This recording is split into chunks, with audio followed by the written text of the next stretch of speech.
Nah bagi saya jauh lebih penting adalah domisili rumah kan. Kalau soal KTP selama dia, misalnya contoh, Anda ditugaskan kerja di luar kota sampai 6 bulan setahun. Masa Anda harus kehilangan KTP Anda di Jakarta?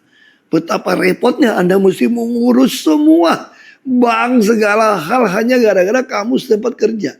Kalau ke Jakarta mau jadi sebuah kota metropolitan megapolitan, tidak mempersoalkan mau KTP manapun.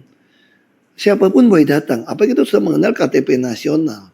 Nah, dari bagaimana caranya? Jauh menurut saya lebih penting buat tiap daerah itu yang memiliki rumah.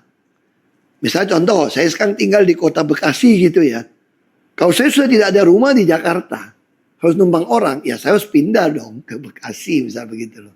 Tapi kalau saya ada rumah 2, ya nggak bisa, misalnya gitu kan. Nah orang harus milih. Bayangin, nanti sertifikat rumah di Jakarta atas nama siapa? Gantinya bagaimana? Jualnya bagaimana? Terus mobil yang saya beli bagaimana? Hanya gara-gara saya kerja di luar kota. Tapi kalau dia sudah tidak ada rumah lagi di Jakarta, dan dia sudah tidak tinggal di Jakarta, bahkan orang tidak punya rumah Jakarta pun, kalau dia masih domisili kerja di Jakarta, selama dia buktikan dia kerja Jakarta, boleh.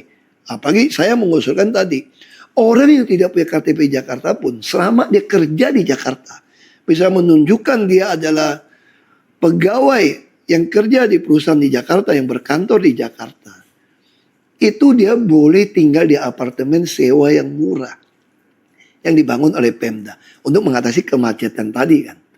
Jadi sekali lagi bagi saya itu bukan suatu hal yang sangat penting. Jadi jangan merepotkan orang lah. Sama kayak dulu orang tanya sama saya, kenapa nggak mau ganti nama-nama jalan gitu ya. Waduh kalau saya ganti nama jalan, aduh, repot banget gitu ya. Orang mesti ganti cap surat. Semua surat itu menambah biaya, menipiskan kantong orang Jakarta gitu.